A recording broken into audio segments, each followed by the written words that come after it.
from a scrawny, raggedy brat, and that assumed they could somehow get off the property in the first place.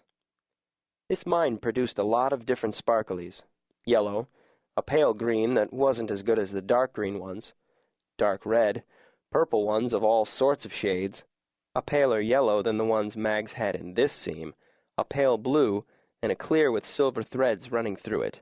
More of that last than anything else, and it was what the youngest mined.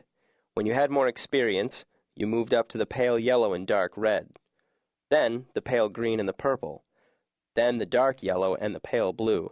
Those took a good eye and a good hand. Mags's tapping released a chunk of rock. There was nothing in it that he could see, but it wasn't waste. It would go up to the hammer mill and the sluices. He shoved it behind him for the collector, the youngest kid of all, who would pull out all the rocks from the tunnels and throw them in the donkey cart. He set his chisel into a good spot and began tapping again. One more sparkly and he'd get a second slice of barley bread with his broth. Oh, that would be good. There were two sounds in the mine where he was, the tapping and the steady drip of water.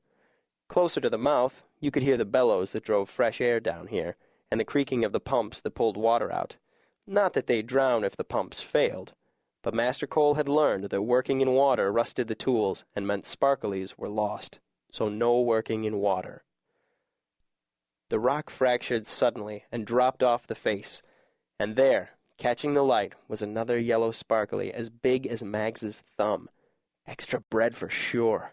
But first, he had to get it out without breaking it.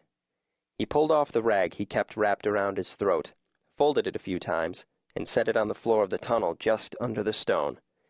If it already had fractures in it, falling on that wouldn't shatter it. If the gem cutter shattered it later, it was hardly his problem. Setting his chisel as delicately as he could, he began flaking bits of rock from the face around the sparkly. A tap, a pause to check his progress, another tap, another pause. It was serious, intense work. One slip of the chisel, and so much for the extra bread, and there would be a beating to boot. The others, the sons, could tell from the changed rhythm that he had found something good. "Mags, that better not be a green one," shouted Cole Pieters down the tunnel. "Ain't," he grunted. "Yaller." "Don't break it!" Jarek shouted back unnecessarily.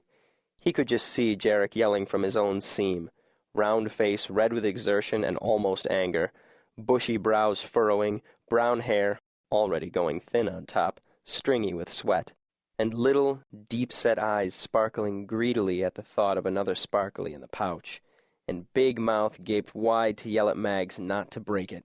As if he would. What did Jarek think he was? An idiot? Yeah, that's exactly what he thinks you are. Or worse. Much worse. An idiot and bad blood. Mags heard that a lot, and the other kiddies heard it said of him a lot. Not that any of them knew what it meant.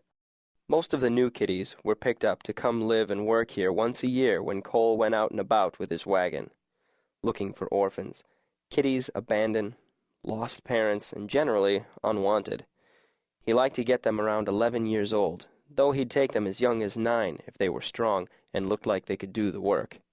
A few had come from as much as 2 weeks' walk away, sent to meet Cole's wagon by people who wanted them off their hands, and right quick.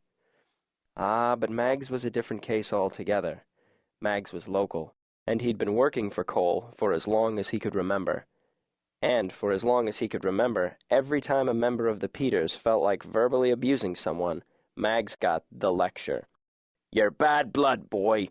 You're bad blood, and it's damn lucky for you that you're here, and we can put you to work and keep those idle hands busy, or you'd be dancing at rope's end already."